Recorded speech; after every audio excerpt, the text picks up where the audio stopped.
Friends, welcome to NC entry. मैं हूँ आपकी फ्रेंड सुब्रा और आप सबका बहुत बहुत स्वागत है। अगर आप हमारे चैनल पे नए हैं तो प्लीज़ हमारे चैनल को सब्सक्राइब कीजिए और बाकी सोशल मीडिया साइट्स पे भी हम लोग अवेलेबल हैं, तो वहाँ भी आप चाहें तो हमें फॉलो कर सकते हैं। और एनसी एंट्री को ज़्यादा से ज़्यादा सपोर्ट कीजिए और ज़्यादा से ज़्यादा इससे शेयर कीजिए ताकि इस ज्ञान को लोगों तक विस्तार किया जाए। तो मिलते हैं दोस्तों। राधे राधे, जय श्री कृष्ण। Thank you. परमेश्वर तथा उनका दिव्य धाम ये दोनों ही सनातन है और जीव भी सनातन है। सनातन धाम में परमेश्वर तथा जीव की संयुक्त संगति ही मानव जीवन की सार्थकता है। भगवान जीवों पर अत्यंत दयालु रहते हैं क्योंकि वे उनके आत्मज हैं। भगवान कृष्ण ने भगवत गीता में घोषित किया है, सर्व योनिषु अहम बीज प्रदः पिता। मैं सबका पिता हूँ। निस्संदेह अपने अपने कर्मों के अनुसार नाना प्रकार के जीव हैं, लेकिन यहाँ पर कृष्ण कहते हैं कि वे उन सबके पिता हैं।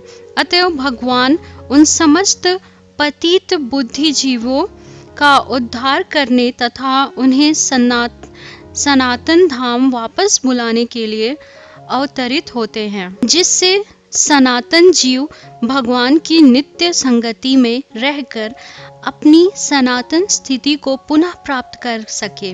भगवान स्वयं नाना अवतारों के रूप में अवतरित होते हैं या फिर अपने विश्वस्त सेवकों के, अपने पुत्रों, पार्षदों या आचार्यों के रूप में इन बुद्धि जीवों का उद्धार करने के लिए भेजते हैं। अतएव सनातन धर्म किसी सांप्रदायिक धर्म पद्धति का सूचक नहीं है। यह तो शाश्वत परमेश्वर के साथ शाश्वत जीवों का शाश्वत कर्म का सूचक है। जैसा कि पहले कहा जा चुका है, यह जीवन के शाश्वत धर्म वृत्ति को बताता है। श्रीपाद रामानुजाचार्य ने सनातन शब्द की व्याख्या इस प्रकार की है, वह जिसका न आदि है न अंत।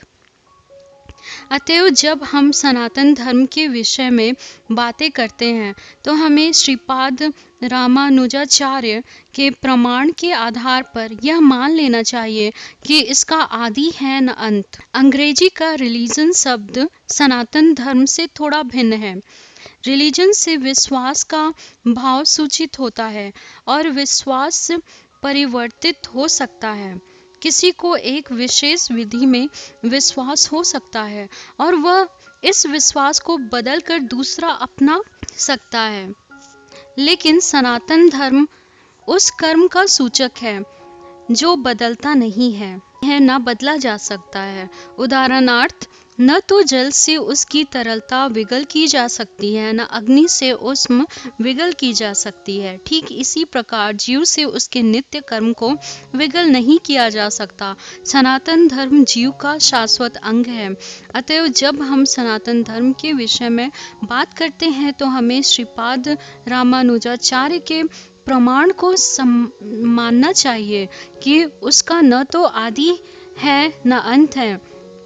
जिसका आदि व अंत न हो वह सांप्रदायिक नहीं हो सकता, क्योंकि उसे किसी सीमा में नहीं बांधा जा सकता। जिसका संबंध किसी संप्रदाय से होगा वे सनातन धर्म को भी सांप्रदायिक मानने की भूल कर सकता है।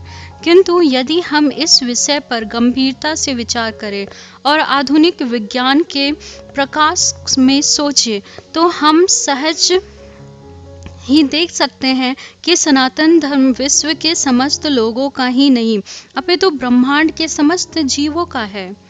भले ही असनातन धार्मिक विश्वास का मानव इतिहास के पृष्ठों में कोई आदि हो, लेकिन सनातन धर्म के इतिहास का कोई आदि नहीं होता, क्योंकि यह जीवों का साथ शाश्वत चलता रहता है।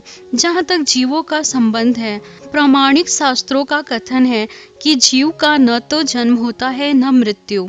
गीता में कहा गया है कि जीव न तो कभी जन्मता है न कभी मरता है, वह शाश्वत है तथा अविनाशी है और इस क्षण भंगुर शरीर के नष्ट हो जाने के बाद भी रहता है।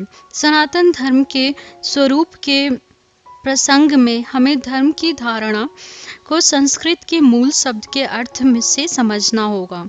धर्म का अर्थ है जो पदार्थ विशेष में सदैव रहता है। हम यह निष्कर्ष निकालते हैं कि अग्नि के साथ ऊष्मा तथा प्रकाश सदैव रहते हैं। ऊष्मा व प्रकाश के बिना अग्नि शब्द का कोई अर्थ नहीं होता। इसी प्रकार हमें जीव के उन अनिवार्य अंग को ढूंढना चाहिए जो उसका चीर सहचर है। यह चीर सहचर उसका शाश्वत गुण है और यह शाश्वत गुण ही उसका नित्य धर्म है। जब सनातन गोस्वामी ने श्री चैतन्य महाप्रभु से प्रत्येक जीव के स्वरूप के विषय में जिज्ञासा की तो भगवान ने उत्तर दिया कि जीव का स्वरूप या स्वाभाविक स्थिति भगवान की सेवा करना है।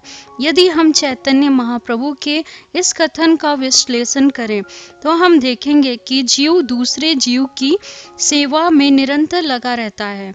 एक जीव दूसरे जीव की सेवा कई रूपों में करता है। ऐसा करके जीव जीवन का भोग करता है। निम्न पशु मनुष्यों की सेवा करते हैं, जैसे सेवक अपने स्वामी की सेवा करता है। एक व्यक्ति अपने स्वामी की सेवा करता है, अपने स्वामी की।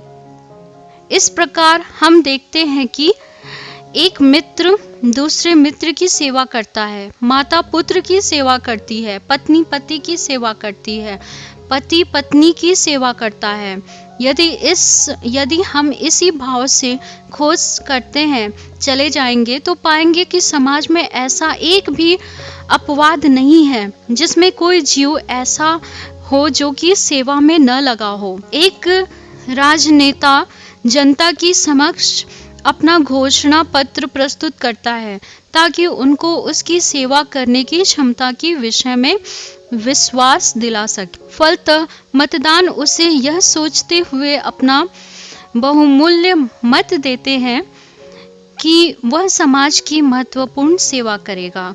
दुकानदार अपने ग्राहक की सेवा करता है और कारीगर यानी कि शिल्पकार जो होता है वो पूंजीपतियों की सेवा करता है। पूंजीपति अपने परिवार की सेवा करता है और परिवार शाश्वत जीव की शाश्वत सेवा में क्षमता से राज्य की सेवा करता है। इस प्रकार हम देख सकते हैं कि कोई भी जीव अन्य जीव की सेवा करने से मुक्त नहीं है। अतएव हम यह निष्कर्ष निकाल सकते हैं कि सेवा जीव की चिर सहचरी है और सेवा करना जीव का शाश्वत यानी कि सनातन धर्म है। तथापि मनुष्य काल तथा परिस्थिति विशेष के प्रसंग में एक विशिष्ट प्रकार की श्रद्धा को अंगीकार करता है और इस प्रकार वह अपने को हिंदू, मुसलमान, ईसाई, बौद्ध या किसी अन्य संप्रदाय का मानने वाला बताता है। ये सभी उपाधियां सनातन धर्म नहीं है। एक हिंदू अपनी श्रद्धा बदलकर मुसलमान बन सकता है, एक मुसलमान अपनी श्रद्धा बदलकर हिंदू बन सकता है, या कोई ईसाई अपनी श्रद्धा बदल सकता है इत्यादि। किंतु इन सभी परिस्थितियों में धार्मिक श्रद्धा में परिवर्तन होने से अन्यों की सेवा करने का शाश्वत धर्म यानी कि वृत्ति प्रभावित नहीं होती। हिंदू, मुसलमान या ईसाई समस्त परिस्थितियों में किसी न किसी की सेवा करते हैं। अतः किसी विशेष श्रद्धा को अंगीकार करना अपने सनातन धर्म को अंगीकार करना नहीं है। सेवा करना ही सनातन धर्म है। तो दोस्तों, इस वीडियो को यहीं पे समाप्त करते हैं। अगले वीडियो में हम लोग मिलेंगे। तब तक के लिए चैनल सब्सक्राइब कीजिए और ज़्यादा से ज़्यादा शेयर कीजिए। थैंक यू दोस्तों। राधे राधे दोस्तों। जय श्री कृष्णा। नमामीश्वरं सच्चिदानन्दरूपं लसत्कुण्डलं गोकुले भ्राजमानं। नमामीश्वरं सच्चिदानन्दरूपं लसत्कुण्डलं गोकुले भ्राजमानं। यशोदाभिलोकलाघवमानं परावृष्टमत् मत्यं ततो दत्यगोप्या नमामीश्वरं सच्चिदानन्दरूपं लसत्कुण्डलं गोकुले भ्राजमानं नमामीश्वरं सच्चिदानन्दरूपं लसत्कुण्डलं गोकुले भ्राजमानं यशोदाभिलोकलादवमानं परावृष्टमत्यं ततो दत्यगोप्या